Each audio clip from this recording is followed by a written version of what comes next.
Well, hello everyone, and welcome to my YouTube channel. Um, as it was requested under one of my latest Instagram posts, like some of you guys asked to make a commentary video explaining the process how I created my latest piece of Blackfeather from Vainglory, and that's exactly what I'm gonna be doing today. And actually, what you see right now was recorded after I recorded the commentary process for the video itself, but I noticed that I completely messed up my intro and I didn't get to some of the main points across. The first point is that you may have already noticed English is not my first language, and because of that I'm about to make some stupid mistakes in the grammar and in the vocabulary and the actual pronunciation of the words, so I apologize for that. I really hope that this is not going to be much of a problem, but I don't know. And the second point is that this is not, a tutorial video in a sense that, like, I'm not teaching you how to do this, okay? I'm just walking you through my process and my approach and my thought process when creating a character piece like this. I'm not an industry professional, like I'm not working for any type of video game companies, and the way I do things might not be the most efficient and the most flexible way for doing this. You'll see that from the process itself.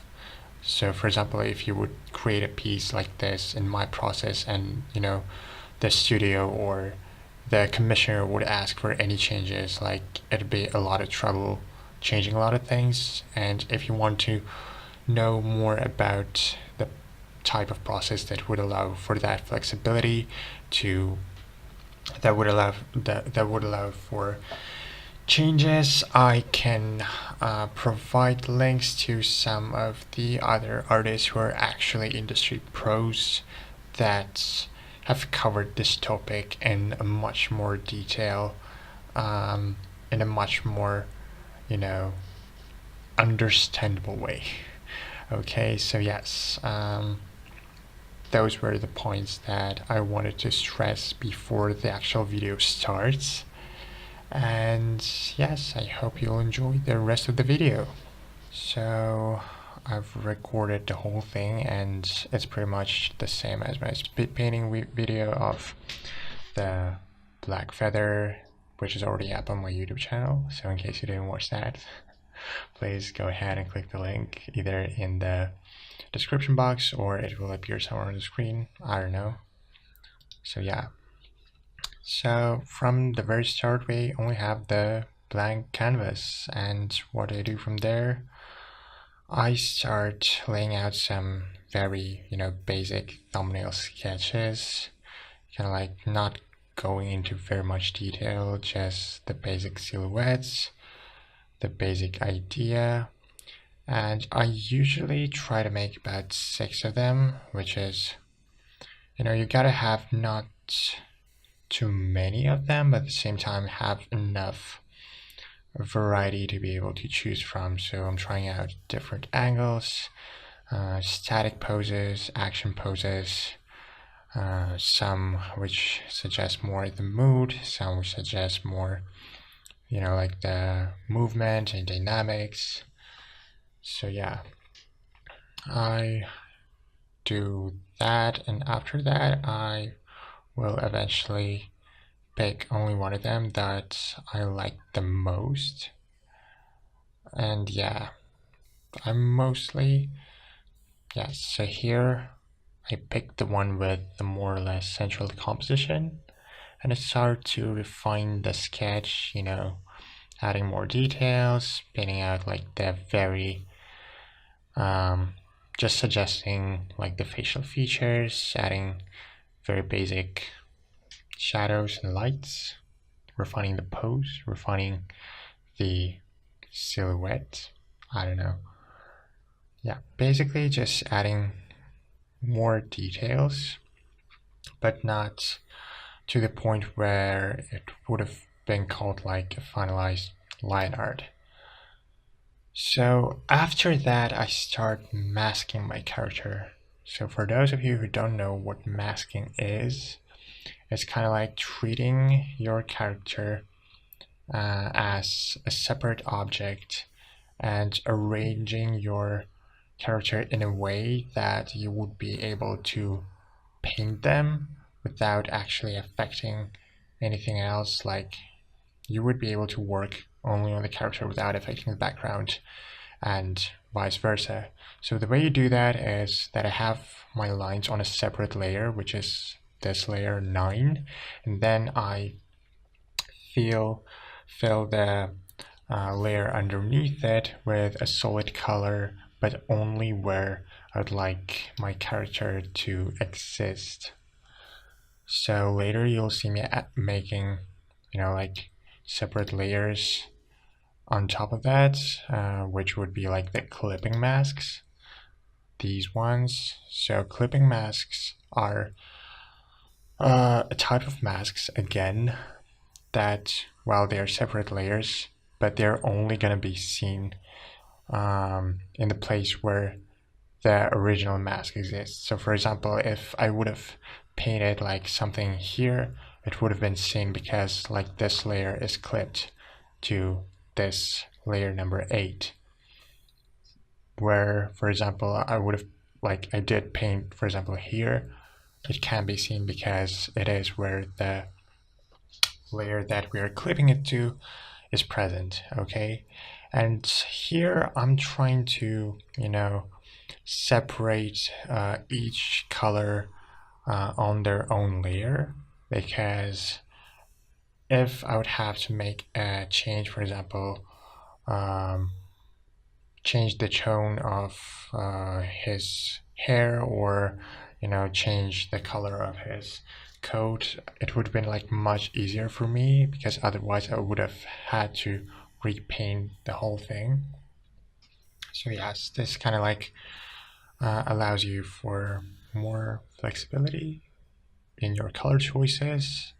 And I would also suggest, like this method, um, especially if you're being commissioned work, because when the commissioner would ask you to make some changes again, it would have allowed for more flexibility and you wouldn't have to redo the whole thing from the scratch. So yes, I'm laying my basic colors on their own layer, and later, yep, here I start to paint the lines, adding a little bit of color to the lines, making, for example, the lines where the skin is like more reddish, making the lines where his hair is more yellow and stuff.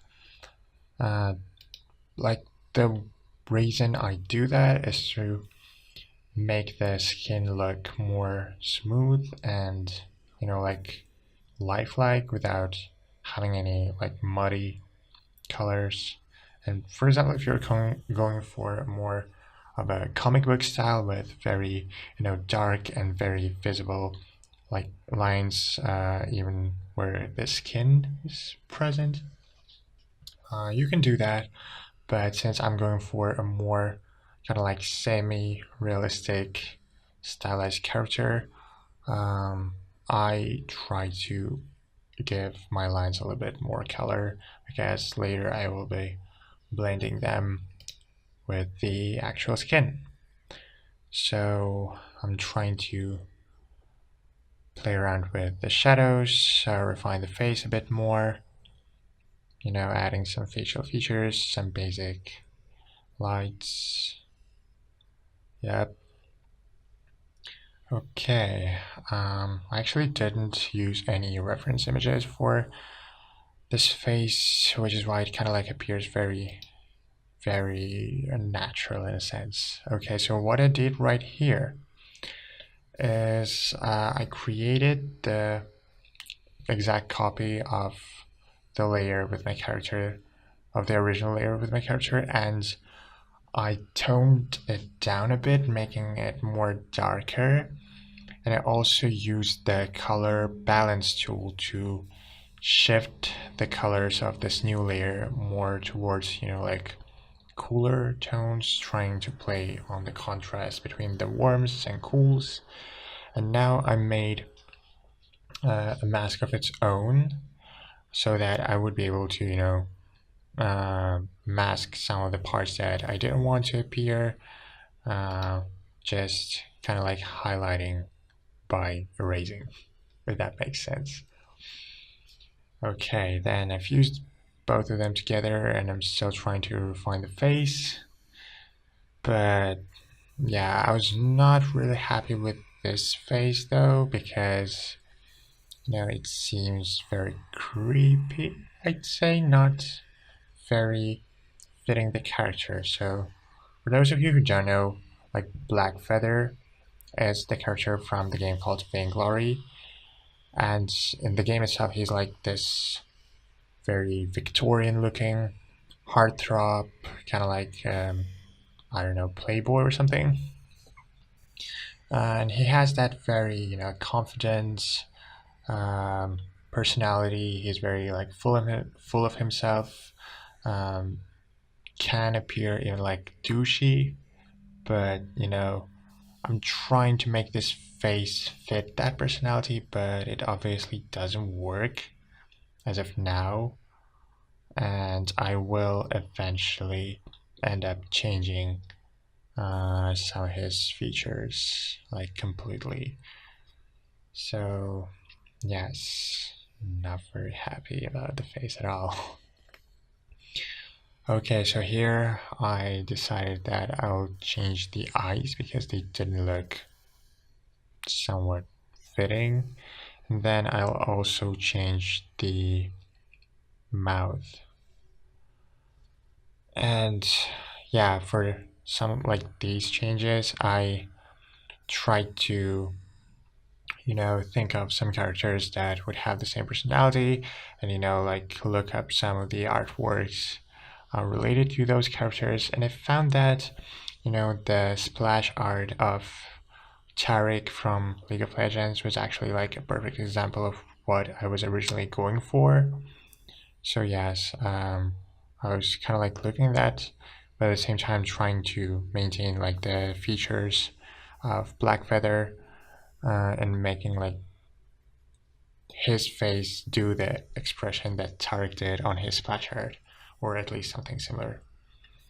Okay, now I start to refine the hair, and like my main advice on painting the hair would be, like not to paint each and individual hair like separately, but try to group them together into more simpler fars because you know painting one by one would only attract the unnecessary attention, and you would have had like a very obvious part with very high detail as opposed to the overall, like not as detailed remaining part of the piece, which is not very something that you should be going for. And you always, try to think about how to unify the whole piece together to make it look whole and as one, as if everything belongs with one another.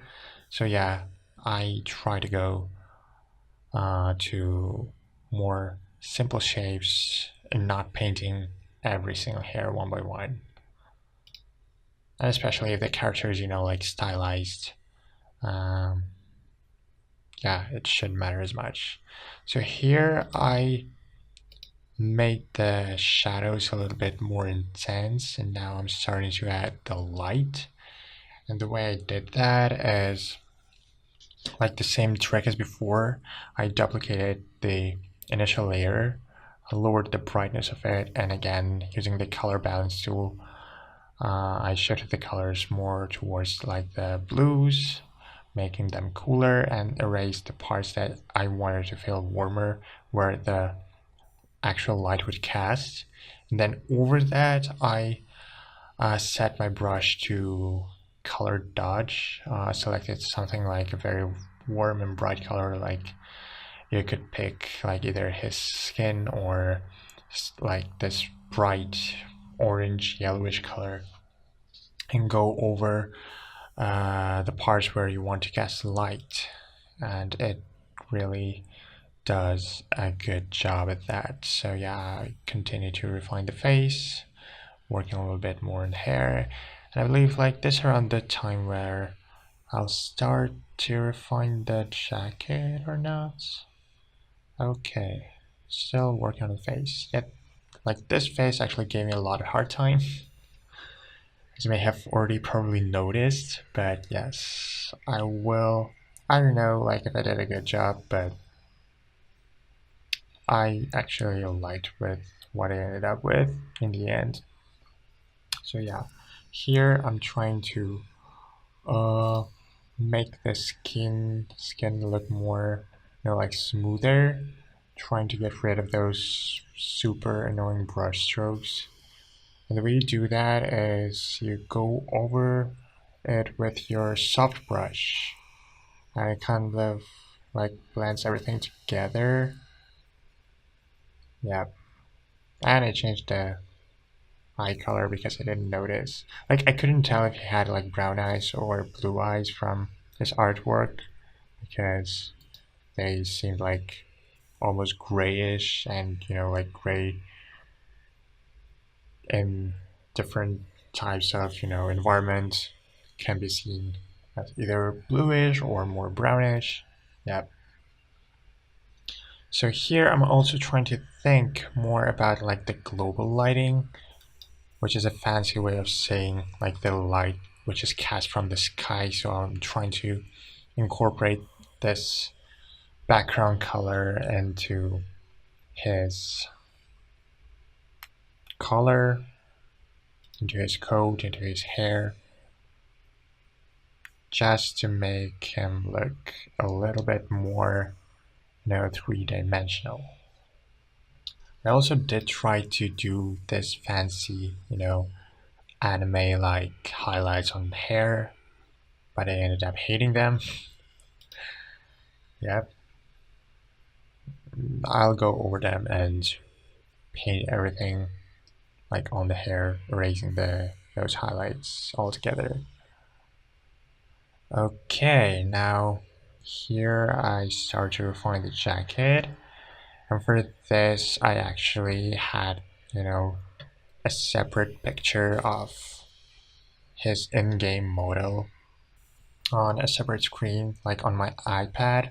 I mean, I'm working on a laptop, so I don't have like two displays, but I have my iPad and I googled the picture of Blackfeather from Vainglory. I put it right next to my laptop, and I was, like using it as a reference. It actually helps quite a lot, especially if you're not very familiar with all the little details and designs of the character.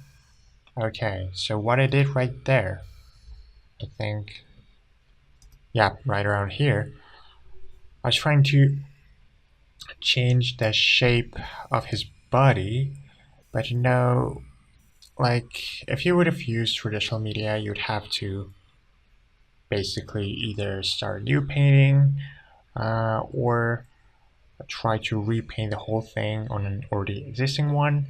But thankfully, Photoshop has a function which is called the liquify tool, which allows you to play around with shapes without having to repaint the whole thing. And the shortcut for the liquify tool is Shift Control X, if I'm not mistaken. So yes, that is a very easy way of changing some of the shapes that you don't like, adjusting them. Okay, also trying to make my edges clean, but still need to learn that. Okay, so here I made a separate layer.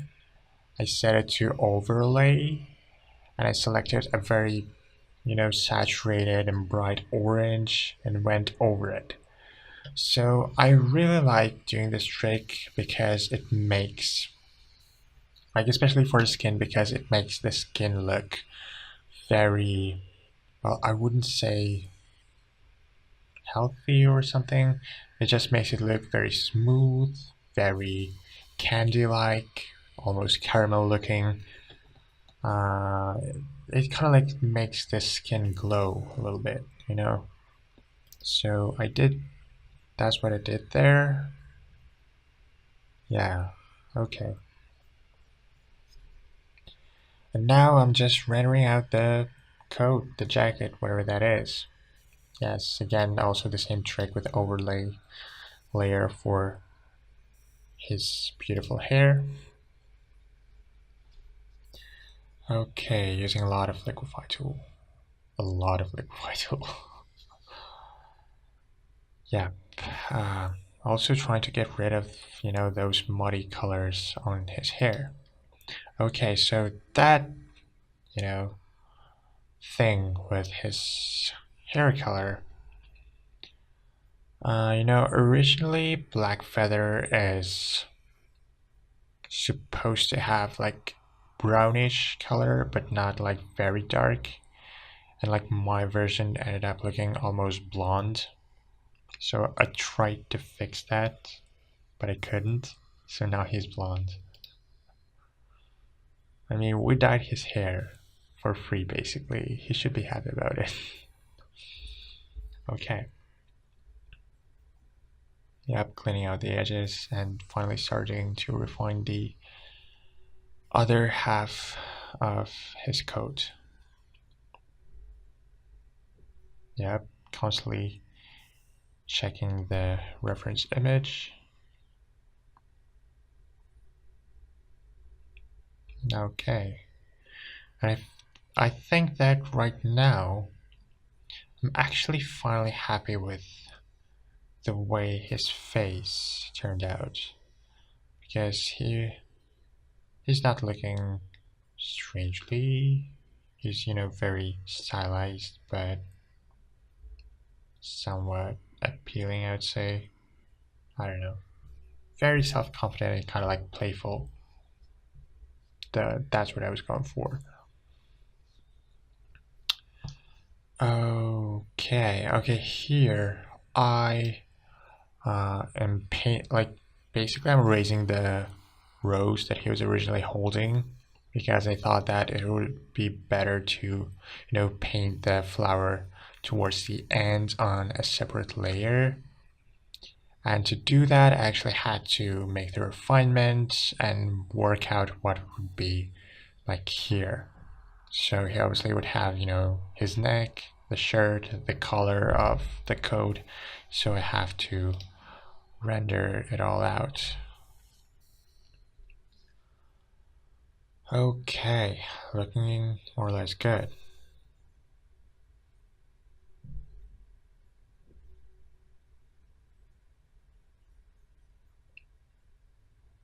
Yep, making the coat look more leathery, more shiny.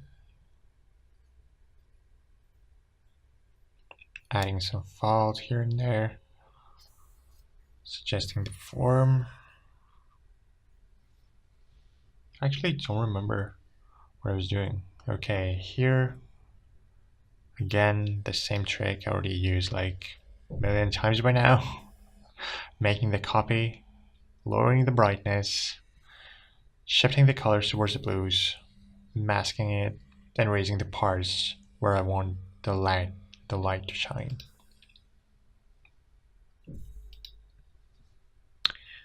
Okay. Yep, the color balance tool. Oh, by the way, the shortcut for the color balance tool is Control B on Windows computers.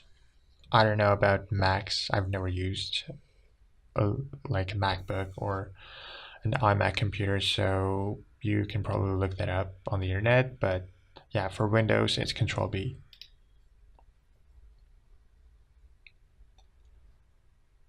Okay. Um, Yep, going a little bit into more detail with hair. With the eyes, I made some highlights on the eyes, the nose, and the lips just to make them pop a little bit, make them more shiny looking. Okay, here I ended up changing the shape of his sleeves because apparently the one that I did before was wrong. And yeah, you always should try to stay consistent with the source material that you're using, especially if it is like an already established character from an already established video game, so you want to make them recognizable. Okay, now start to render the hands. The fun part is that, like for this hand, I didn't use any reference images, but it turned out like much better than the other hand for which I actually had used reference images, and you'll see how much I'll struggle with it like later. Yeah, looking good, at least for me. Yep, suggesting the global lighting once again, going over with it pretty much everywhere I can.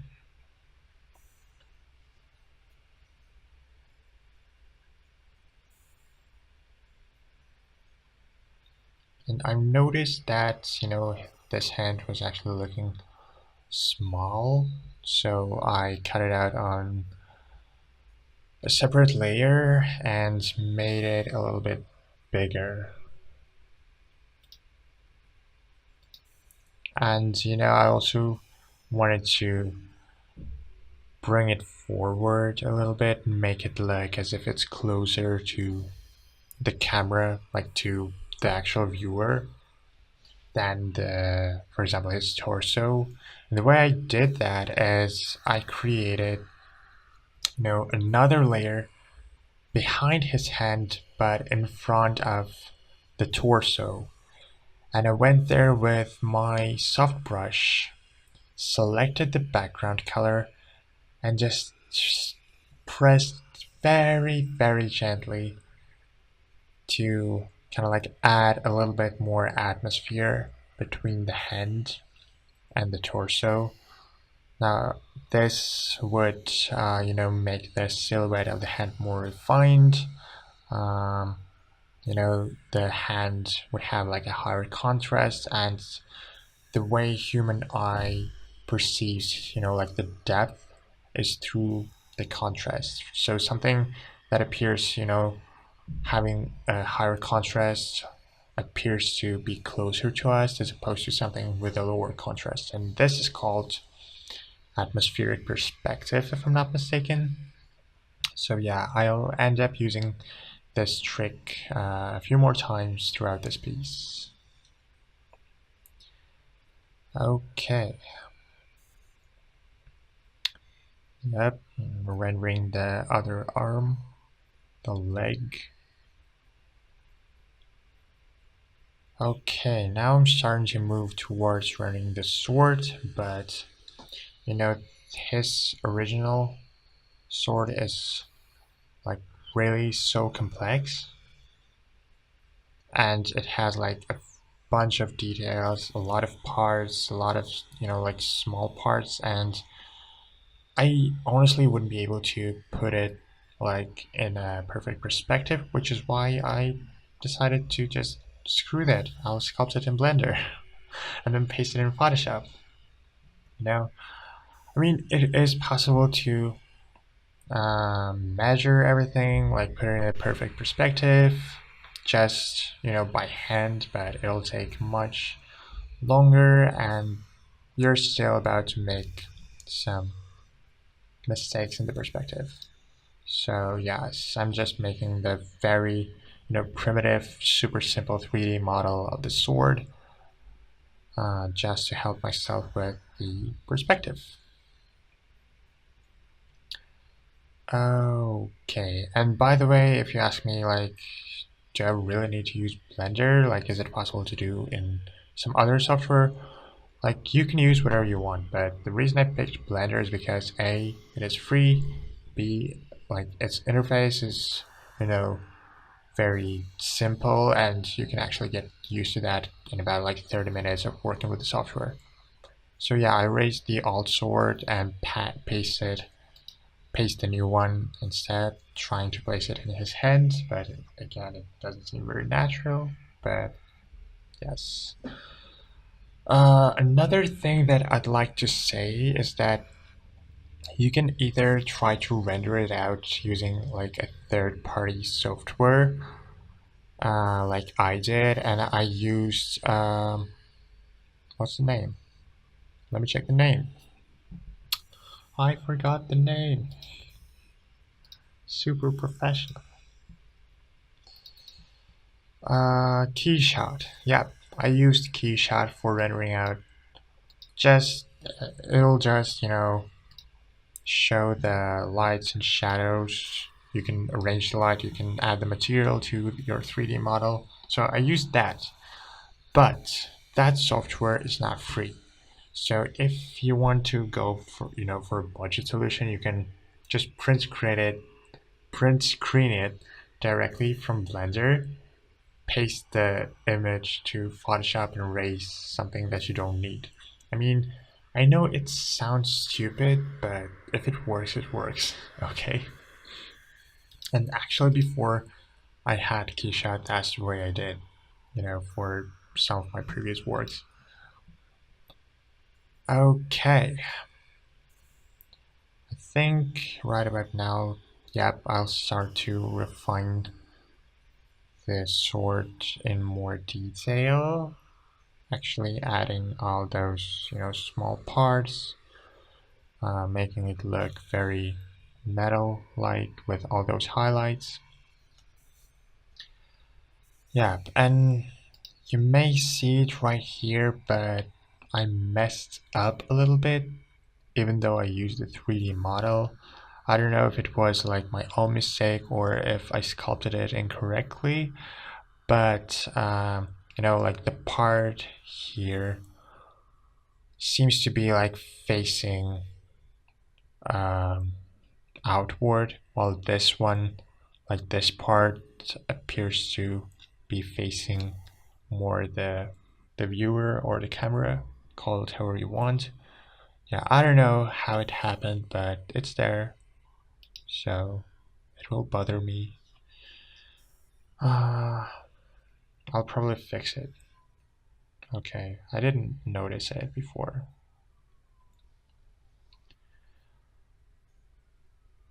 Okay. Yep, just trying to make it look good. So, also, in case you're wondering how did I, end up choosing these colors to suggest that these planes are actually facing different directions, I'm pretty sure that there is, a much more professional and actually like legit way of doing that, but I went with whatever colors I wanted to, just having the one more darker, the one like in the middle, and the one more brighter. So as long as you have that contrast, like those will read as different planes. Okay.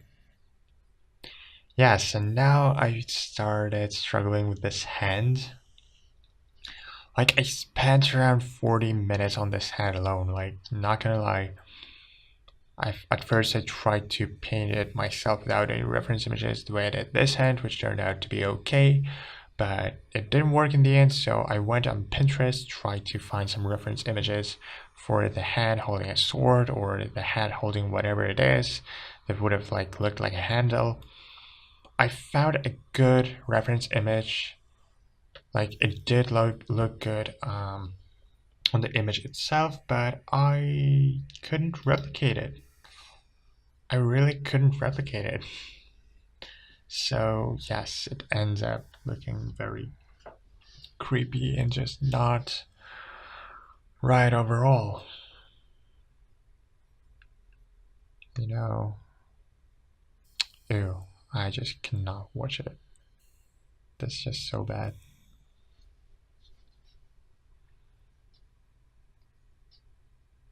So yes, I spent a lot of time painting this and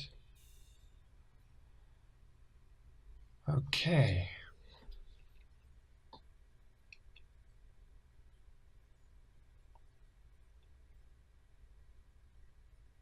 Yes, at least I noticed another mistake in time. I don't know, before that, the sword seemed to be kind of like broken in a sense. You know, for example, like if you would draw a line, then you can see that the handle is going like this way, but the actual blade of the sword is pointing in a completely different direction. So yeah, I ended up changing it.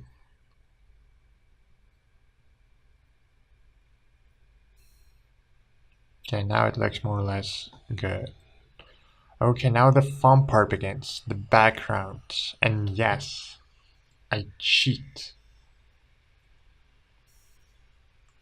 with backgrounds because I more or less know how to paint like characters, creatures, but I suck real bad when it comes to painting backgrounds, landscapes, environments in general, architecture, whatever it is that can be considered as a surrounding for your character.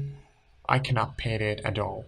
So, the way I approach actually making the backgrounds is either by photo bashing or by using 3D models. So if you have seen my previous speed painting video of Ringo, the link is going to be down in the description or again appear somewhere on the screen if I'll figure out how to do that. I created kind of like a very primitive shapes of using just cubes and cylinders to suggest the buildings or whatever, and then I painted over that. So that would help me to save some time on perspective. So here, I cheated even worse and I actually have, like a pack of royalty free underscore royalty free, okay, images of uh, just castles or whatever. The royalty free is the most important part here because some of the images can be and should be protected by copyright because especially if you're doing some commercial type of stuff, you want to have your content protected. You have the fullest right to do that. This is the right thing to do. If you claim something copyrighted by you, then you own the revenue, okay? But there are some services that provide images and pictures on a royalty-free basis, and one of them is called photobash.org. Again, link in the description. So they provide very high quality images on a variety of different subject matters. So, like, if you want to have an image of a medieval castle or some, I don't know, vehicles, mountains, whatever it is, you can find it there. Some packs are free, uh, some packs are not. So, if you want to have some images that are not free, you'll have to give a few bucks for that. So this one, at least at the moment when I acquired it, was free, and I believe that this is Lowenberg Castle. I mean, I know the way it is written, but I probably butchered the pronunciation. But yeah, uh, so I just use royalty-free reference images, okay, and I paint over them, trying to make them look not as photorealistic and as if I actually put some time and effort to painting them, which is not very far from truth, but still not completely true. I turned that thing into a tower or something. Um, I tried to make the colors fit the overall scene, and so that the character would actually appear that he's present within the scene and not just there, you know. Okay. Um, yes, I really tried to make that tree on the left to work, but later it seemed to me that there's just too much going on in this piece already, and I'll just end up, you know, erasing this part. And I also added some fog, some atmospheric perspective, as we have already told before, again to show some depth, to show that this background is actually behind the character and that the character is actually much closer to us, to the camera, than what is behind him. And I did that like in exactly the same way as I did before. Created a separate layer, picked up like the background color, like this kind of grayish blue, took my soft brush and made some fog there. Okay. And you know, the further it is, the more of this color it'll have. So for example, if you look here, like this has much more contrast compared to this part, okay? Because this is actually closer to us than this. Yep, still trying to make that tree work, but just screw that. And actually, after erasing it, I felt that it helped, you know, my overall composition a little bit more. Because, you know, like the character is kind of like the dividing line between the two parts of the image. Like this part is more simplistic, more of a rest area for our eyes, while this is the area of, you know, high detail, a lot of things going on. So yeah, you need to have some rest areas in your pictures so that the viewer would not be overwhelmed, you know. Okay. Um, yes, adding some more finalized highlights to the sword, making it look metallic. And another dirty trick that I use is I use the blur effect for my background to achieve kind of like the three-dimensional effect. Because, you know, in real life, our eyes work somewhat similar to this. Like, we can focus only on a small part of our field of vision. Like, you do not see every single thing that is present in your field of vision in high detail. You only see something in high detail in the very center, while everything else is either blurred or appears to be, you know, like overlapping a little bit. So yes, here I try to create that effect by blurring the background, and I use motion blur because the character is also like in movement. He's like working towards us. So if you imagine that we would be recording him on camera working towards us, you know, the background would have been A, blurred, and B, it would be in motion. Okay. So yes, I did do that. I also push him a little bit to the side just to make his face appear on the focal point of the image. And the reason you do that is because of the rule of thirds. Most of you have probably already uh, heard about this or use it or know about it. And that is not like exactly the rule that everyone and should always like follow. It's not an obligation, but it's just a cool trick to use. So what it is that you just either mentally or like actually in Photoshop you divide your canvas, your picture into thirds vertically and horizontally, okay?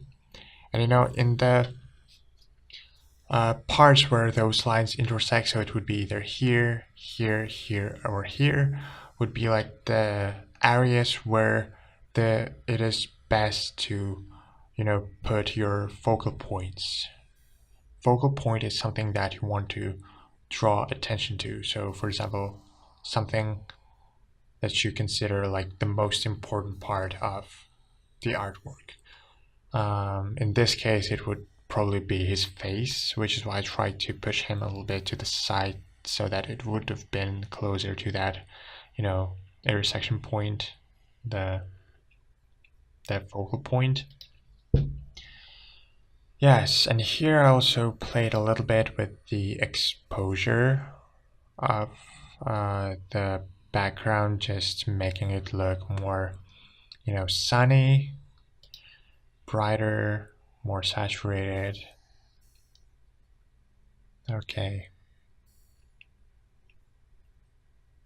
Yep. And just highlighting some of the parts that I didn't highlight before and rendering out the sword. Okay, and yes, I now proceed to cleaning the edges. Ideally, there is a way to arrange, your document using masks, as we did in the very beginning, to not to have any, this fuzzy edges and artifacts all over the place. But since I did not use that, I have them, so I have to clean all of that mess manually. I mean, it takes some time, but it's not very critical. Unless you have, like a very tight deadline. Okay, adding some more details, making it look metallic. And now another fun part is adding, some glow to the sword. That's just, you don't necessarily have to do this, but I did that because, of the character's abilities that he has in the game. So he can kind of like pierce with his sword on a big distance, and when he does that, his sword kind of like glows with pinkish red colors or something like that. And as a final touch, or one of the final touches, I create the rose. Again, one of his signature kind of like features or something. Yeah, and I reminded myself that I forgot about the belt, and now I'll also add, the sword case. I don't know how that thing called, but the thing that you put your sword in when you're not using the sword. Okay, so yeah, I'm adding it right now. Again, some highlights to make it look metallic. Mhm.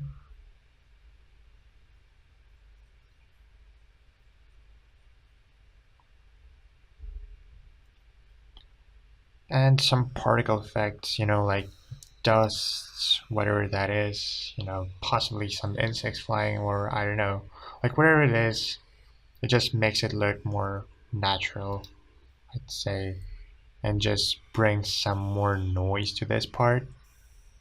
So, like, this part would contrast even more with this part where pretty much nothing is going on.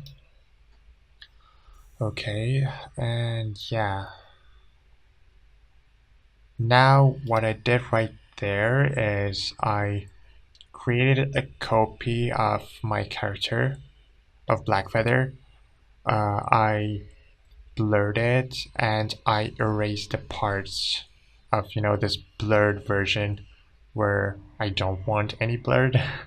things where I want to have, like crisp lines and edges.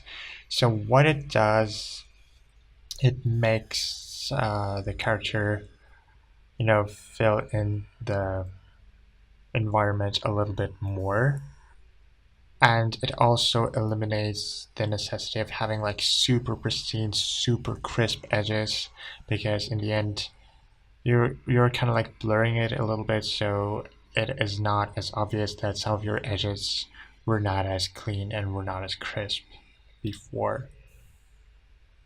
But of course, you wouldn't want to do this everywhere, only in some parts that can be, like that could be further from us, more closer to the actual background. Like you can use it there, but not all throughout your piece. Okay, and now I'm adding some rose petals just to just for the sake of it. I don't know, I like the aesthetics of some leaves or feathers. It creates, this sense of movement kind of. I make them glow a little bit. And actually, this trick I learned from Ross Draws. I'm sure all of you know this amazing guy. So yes, the whole thing with the flying petals and leaves and making them glowing, it really, it adds up to the piece. It makes it look more surreal in a sense, but at the same time more dynamic. I like that a lot, and I started using it pretty much all the time. I don't know. Okay, now one of my favorite things here is playing with the channels. So what channels are the different layers within the layer that make up all of the colors on the image. So for example, three main channels would be like red, green, and blue. And it is not as obvious, but you can actually edit them separately, and that's what I did here. To do that, you go over here to the channels part in your Photoshop. I mean, obviously I cannot go here right now because this is a video, not actually the program itself. But you can go there. You can select your like one of the channels, and you move it a little bit to the side. Okay, it makes everything look a little bit, like. Do you remember the old 3D films, the way they looked? So that's kind of like the effect that I like, having a little bit of those reds or a little bit of those greens on the edges. And again, it compensates for not so clean edges, and it also makes the whole piece more dynamic, more moving, I'd say. I don't know. I just like using it. And yeah, to do that, you have to merge the whole thing together, make a copy of it.